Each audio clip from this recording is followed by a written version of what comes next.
Assalamualaikum warahmatullahi wabarakatuh.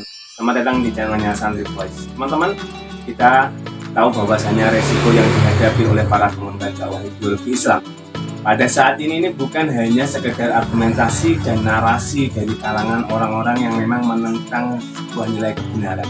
Akan tetapi teman-teman, kita tahu bahwasanya kita ini dihadapkan pada kondisi bercampurnya antara yang hak dan yang batil. Kesamarannya itu terkadang membuat kita lalai, bahkan membawa kita untuk terpengaruh mengikuti rusaknya kondisi zaman. Oleh karena itu, kita dipaksa untuk berkompromi dengan yang namanya kebatilan. Ditekan untuk mengikuti, bahkan dipaksa kita masuk ke dalam kerusakan oleh sebuah sistem yang ada bahkan tidak sedikit dari sebagian kalangan intelektual muslim yang berpaham sekuler ini terlibat menjadi sponsor kebatilan.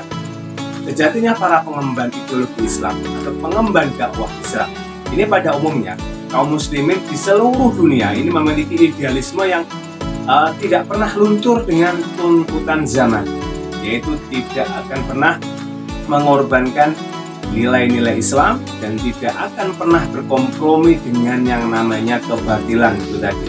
Sebagaimana yang disampaikan oleh Syekh Taqiyuddin An-Nabhani, beliau pernah berkata bahwasanya wahamilu da'wati la yaqbalu al-mahadatu wala tasahala wala yuqbalu tafriqa wala tajila wa innama yakhudul amra kamilan wa yakhsuhu ajilan wala yuqbalu fil haqq syafi'an, yang artinya bahwasanya seorang pengemban dakwah itu tidak akan pernah mengambil jalan kompromi dan tidak akan pernah mengorbankan nilai-nilai Islam.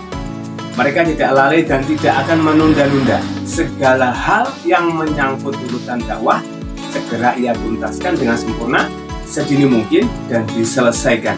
Dan mereka tidak akan pernah menerima tawar-menawar dalam memperjuangkan yang namanya kebenaran. Itulah yang disampaikan oleh Syekh Taqiyuddin An-Nabhani di dalam kitabnya, bahwasanya memang di zaman sekarang ini kita sebagai pengemban dakwah Islam memiliki resiko di dalam mengembangkan ideologi Islam ini. Bukan hanya sekedar argumentasi dan mungkin narasi di kalangan mungkin orang yang menentang yang namanya kebenaran, akan tetapi benar-benar teman-teman semuanya kita dihadapkan pada kondisi campurnya antara yang hak, suatu kebenaran, dan yang kebatilan. Jadi samarannya itu memang terkadang membuat kita lalai, bahkan membuat kita untuk terpengaruh mengikuti rusaknya kondisi zaman sekarang ini. Dan yang paling parah tadi yang pernah disampaikan, bahwasanya yang namanya kebatilan tadi ini sudah masuk dalam sebuah sistem. Bahkan yang disampaikan tadi bahwasanya dari para kalangan intelektual muslim ini memiliki paham sekuler sehingga mereka ada yang menjadi sponsor kebatilan.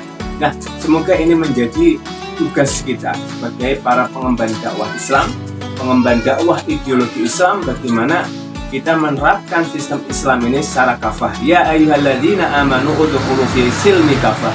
Orang-orang yang beriman, masuklah kalian ke dalam Islam secara utuh, sempurna, keseluruhan. Jadi tidak boleh setengah-setengah atau mungkin diambil yang paling mudah saja. Tapi kita wajib mengambil keseluruhannya karena ini perintah daripada Allah Subhanahu wa taala yang telah dituntunkan oleh Nabi kita, Nabi besar Muhammad SAW, bagaimana Nabi itu mencontohkan bagaimana kita ini hablum minallahnya, hablum minannasnya, bagaimana kita bersosialisasi secara Islam, berdakwah secara Islam, kemudian berideologi, berpolitik secara Islam, dan semuanya diatur mulai kita dari bangun tidur sampai kita tidur lagi. Ini semua dicontohkan oleh Nabi. Nah, bagaimana Islam memberikan tuntunan seperti itu tidak untuk menyengsarakan umatnya. Otomatis Allah memberikan seperti itu untuk kebaikan seluruh makhluk yang ada di buminya Allah Subhanahu wa taala. Semoga bermanfaat. Kalau ada pertanyaan silahkan kalian langsung berkomentar, kita akan berdiskusi bersama. Mungkin itu yang bisa disampaikan teman-teman semuanya. Barakallahu fikum. Assalamualaikum warahmatullahi wabarakatuh.